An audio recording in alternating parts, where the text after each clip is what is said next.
कि आप कह रहे हैं अनिल बलूनी जो सबसे आगे चलता हुआ चेहरा। हालांकि अनिल बलूनी, अजय भट्ट के अलावा कुछ और नाम भी संजय श्रीवास्तव ने गिनवा दिए जिनमें महिला चेहरा भी है, लेकिन साथ ही साथ ये भी बता दिया कि अभी इनिशियल स्टेज पर जो जानकारी है वो सिर्फ एक चेहरे को शामिल करने की है, जिसमें सबसे आगे अनिल बलूनी का नाम है। संजय, नजर आप रखिएगा, आगे जो भी अपडेट होगा आपके जरिए दर्शकों तक हम पहुंचाएंगे। अभी के लिए आपका शुक्रिया। आगे बढ़ते हुए अब उस स्टेट की बारी है जो सबसे ज्यादा दिलचस्प इन दिनों बना हुआ है।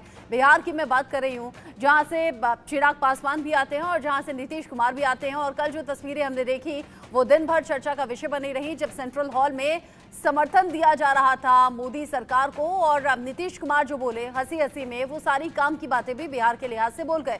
लेकिन बिहार से कौन कौन होगा जो आगे दिखाई दे रहा है, उसमें चिराग पासवान का नाम है, उसमें ललन सिंह का नाम है, संजय झा का नाम भी मजबूत दावेदार के तौर पर सामने आ रहा है, रामनाथ ठाकुर भी इसमें आते हैं, जीतन राम मांझी जो कि अपनी पार्टी के साथ पूरा समर्थन दे रहे हैं, दिलेश्वर कामत का नाम इनमें आता है, कौशलेंद्र कुमार हैं, गिरिराज सिंह हैं, नित्यानंद राय का नाम है, रविशंकर प्रसाद, जनार्दन सिग्रीवाल का नाम और राजीव प्रताप रूढ़ी का भी नाम सामने आ रहा है। और मुझे लगता है बिहार ही वो ऐसा राज्य है जहां पर सबसे ज्यादा चेहरे, सबसे ज्यादा नाम इस वक्त चर्चा में बने हुए हैं। शक्ति हमारे साथ जुड़े हुए हैं पटना से। शक्ति, बिहार वो स्टेट जहां पर सबसे ज्यादा नाम सामने आ रहे हैं। सवाल ये, इनिशियल स्टेज में जैसे अभी उत्तराखंड से संजय ने बताया कि अभी शुरुआत में सिर्फ एक चेहरा होगा जिसे कैबिनेट में जगह मिलेगी, यहाँ बिहार से अपडेट क्या है और सबसे ज्यादा रेस में आगे कौन है और क्यों? देखिए, जिस तरह से लोकसभा चुनाव के नतीजे आए हैं उसके ध्यान को रखते हुए और खास करके 2025 जो अगला साल है वहाँ 2025 में बिहार में विधानसभा के चुनाव भी है। इन दोनों चीज को मद्देनजर जो है इस बार जो मोदी कैबिनेट में जो जगह मिलेगी नेताओं को, इस दोनों बातों का ध्यान रखा जाएगा कि बिहार में अगले साल जो है विधानसभा के चुनाव भी है। इसके मद्देनजर तमाम पार्टियां जो है अपने अपने जो जातीय समीकरण, क्षेत्रीय समीकरण जो साधने की कोशिश करेगी। सबसे पहले अगर हम बात कर लेते हैं जेडीयू की, क्योंकि बिहार में जिस तरह से नीतीश कुमार एक पार्टी जो है जेडीयू एक बार फिर से जो है बड़ी साबित हुई है, बढ़त बना के जिस तरह से आई है, उसके बाद जो ये कयास लगाए जा रहे हैं कि जेडीयू जो है इसको इस बार जो है कैबिनेट में 3 से 4 सीटें मिल सकती है। और सबसे जो पहला नाम अगर हम बात करें तो जेडीयू की तरफ से संजय झा का नाम हम दे सकते हैं। संजय झा जो है अभी राज्यसभा से सांसद हैं, बिहार में मंत्री भी रह चुके हैं और नीतीश कुमार के बेहद ही करीबी हैं और ब्राह्मण समाज से आते हैं। मिथिलांचल क्षेत्र में जहाँ पर की जेडीयू की मजबूत पकड़ भी है वहां से वो आते हैं। और साथ ही साथ संजय झा के लेकर ये भी कहा जाता है कि वो जेडीयू और बीजेपी दोनों के बीच में जो सेतु का काम भी करते हैं, तो उनका नाम सबसे ऊपर अभी फिलहाल जेडीयू में लिस्ट में चल रहा है। दूसरा नाम अगर हम बात करें तो ललन सिंह का नाम चल रहा है। ललन सिंह जेडीयू के राष्ट्रीय अध्यक्ष रह चुके हैं नीतीश कुमार की, ये भी बेहद करीबी हैं। उसके अलावा जो अगर हम बात करें तो अगर ईबीसी समाज की बात करें तो उसका सुनील कुमार है, उनका नाम भी सबसे जो लिस्ट में नाम आगे चल रहा है, क्योंकि वो चंपारण जो क्षेत्र है खास करके ये बीजेपी का गढ़ कहा जाता है और यहाँ से वाल्मीकि नगर से वो उन्होंने जेडीयू की तरफ से वो दूसरी बार जीत के जो लोकसभा पहुंच रहे हैं, तो उनको भी सपोर्ट दी जा सकती है। साथ ही साथ रामनाथ ठाकुर, जो कि आपको बताएं कि कर्पूरी ठाकुर के बेटे हैं। कर्पूरी ठाकुर वही कर्पूरी ठाकुर जिनको भारत रत्न दिया गया था और बिहार के मुख्यमंत्री भी रहे हैं, इसलिए उनका नाम जो है जेडीयू के लिस्ट में सबसे आगे इन 4 नामों में से चल रहा है। और साथ ही साथ अगर हम बात कर लें बीजेपी की, तो बीजेपी की तरफ से जो है सबसे जो नाम ऊपर की लिस्ट की अगर बात करें तो नित्यानंद राय, जो कि अभी जो पिछली सरकार थी उसमें गृह राज्य मंत्री थे और यादव समाज से आते हैं। सबसे अहम है कि यादव समाज जिस तरह से 14% वोट बैंक कहा जाता है कि बिहार में यादवों का है, तो उसको साधने की कोशिश की जाएगी, क्योंकि अगले साल बिहार में विधानसभा चुनाव भी है। और नित्यानंद राय जो है वो अमित शाह के भी बेहद करीबी बताए जाते हैं। साथ ही साथ उसके बाद बात करें हम तो जनार्दन सिंह सिग्रीवाल जो तीसरी बार जो है संसद पहुंच रहे हैं। और सबसे अहम यह है कि राजपूत समाज से आते हैं। जिस तरह से राजपूत समाज की नाराजगी देखने को मिली, आरा की हम बात करें, औरंगाबाद की बात करें या फिर काराकट में, जिस तरह से राजपूत समाज ने जो है बीजेपी को वोट दिया। अच्छा शक्ति, क्या थोड़ा टफ नहीं है बिहार में ये चुनना कि किसको शुरुआती तौर पर जगह मिले? हालांकि बाद में रिशफल होती हैं चीजें, लेकिन शुरुआत में टफ नहीं रहेगा? बीजेपी के पास अपने भी बड़े चेहरे हैं, फिर जेडीयू जहां से सबसे ज्यादा सांसद जीते हैं बिहार से, उन्हें भी जगह देनी है और वो सही जगह होनी चाहिए। इसको लेकर भी संतुष्टि घटक दलों की करनी है। साथ ही साथ चिराग पासवान हुए, जीतन आमांजी हुए, इन्हें भी विभाग देने पड़ेंगे।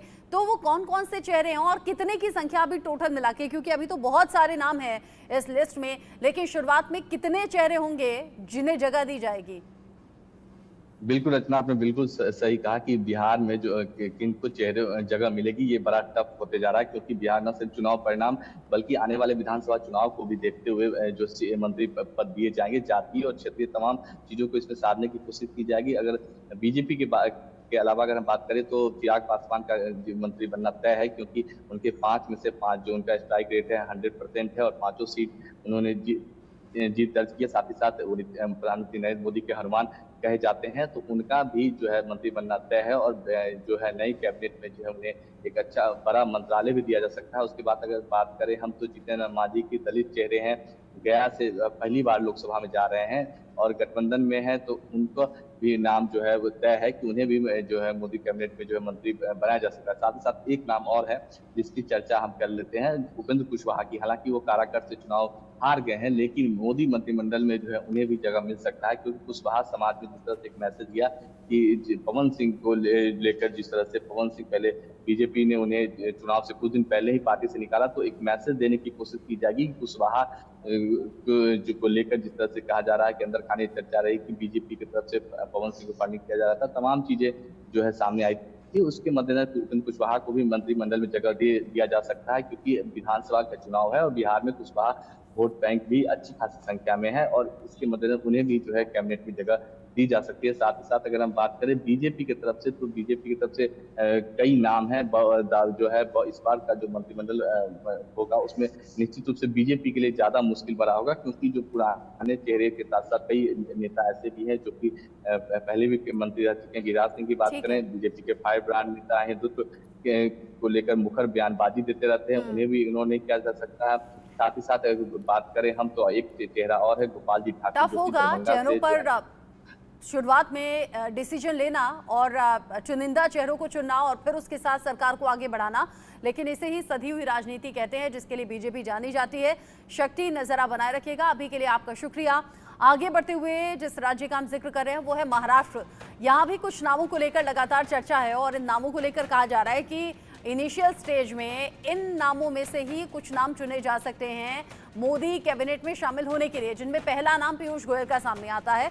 चूंकि मोदी सरकार में मंत्री रह चुके हैं और साथ ही साथ जिस तरीके से लोगों के बीच गए चुनाव प्रचार किया वो भी हमने देखा। नितिन गडकरी ऐसा नाम जो कि काम के लिए जाने जाते हैं, नारायण राणे का नाम भी इसमें है, श्रीरंग बांडे इसमें आते हैं, प्रताप राव जाधव का नाम और प्रफुल्ल पटेल का भी नाम सामने आता है। और यहाँ भी वही इक्वेशंस नजर आते हैं।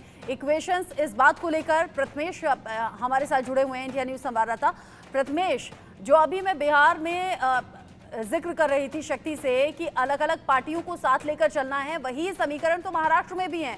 बीजेपी के पास अपने भी बड़े चेहरे हैं और यहाँ सबको साथ लेकर चलना होगा, चाहे वो शिंदे गुट की शिवसेना हो या फिर अजीत पवार की एनसीपी हो, साथ में लेकर चलना होगा। विभाग भी देने होंगे, जिम्मेदारी भी देनी होगी और इनिशियल स्टेज में देनी होगी, क्योंकि साथ लेकर चलना है।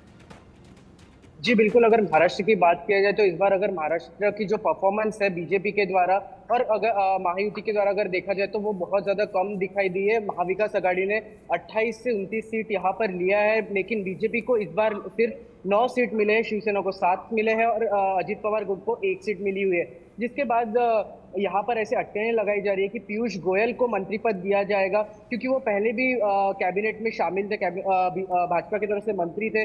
उसके बाद अगर देखा जाए तो नितिन गडकरी हैं जो नागपुर से सांसद आते हैं, वो उनको मंत्री पद दिया जाए, क्योंकि उनका काम जिस तरीके से था, जो रोड ट्रांसपोर्ट मिनिस्ट्री थी उनके पास, उस तरीके से अगर वो काम हुआ है पूरे, अगर भारत की बात किया जाए तो काम हुआ है उनकी तरफ से भी, तो शायद ऐसे अटकल लगाए जा रही कि उन्हें भी दिया सकता है। नारायण राणे की बात करते हैं तो नारायण राणे को भी जो मिनिस्ट्री है वो दिया जा सकता है।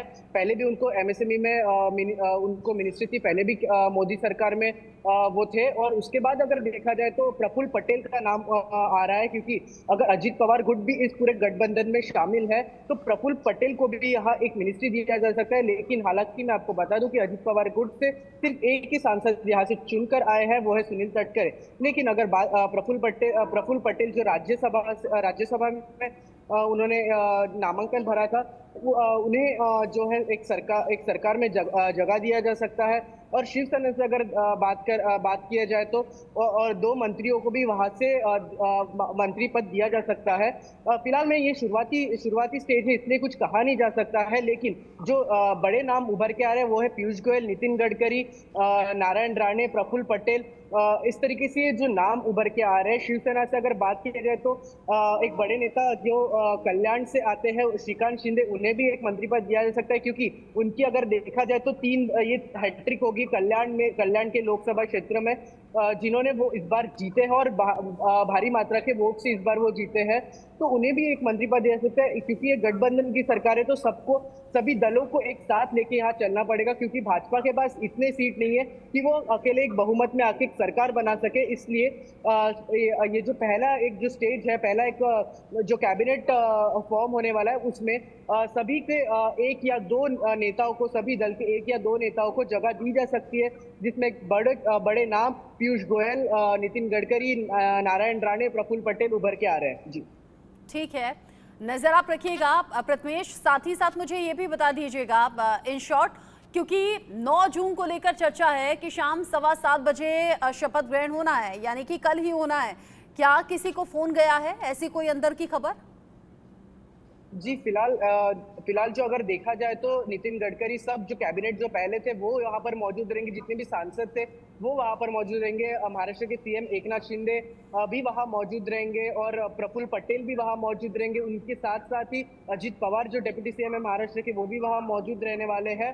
वो शपथ ग्रहण की अगर बात किया जाए तो एक भव्य तरीके से तीसरी बार प्रधानमंत्री नरेंद्र मोदी शपथ लेने वाले हैं। हाँ। और कहीं ना कहीं जो एनडीए की सरकार है जो वो एक बनाने जा रहे हैं। उसके बाद ही अगर देखा जाए तो कांग्रेस की तरफ से भी कुछ नेताएं शामिल हो सकती है, लेकिन अभी किस तरीके से नाम जो है वो अभी तक उभर के सामने नहीं है, इसलिए इसको कहना मुश्किल होगा। ठीक है प्रथमेश, नजर आप बनाए रखिएगा। अभी के लिए आपका शुक्रिया। अलग अलग राज्यों से कौन से वो संभावित चेहरे हैं जिन्हें शामिल किया जा सकता है कैबिनेट में, क्योंकि 9 जून यानी कि कल शाम 7:15 बजे शपथ ग्रहण की तैयारी है, ये खबर निकलकर सामने आ रही है और ये मालूम हो जाएगा कि इस बार यानी कि लगातार तीसरी बार एनडीए की सरकार, मोदी सरकार, और कौन कौन से चेहरे जिन्हें शुरुआती तौर पर मोदी सरकार में शामिल किया जाएगा कैबिनेट में। आगे भी जानकारी आप तक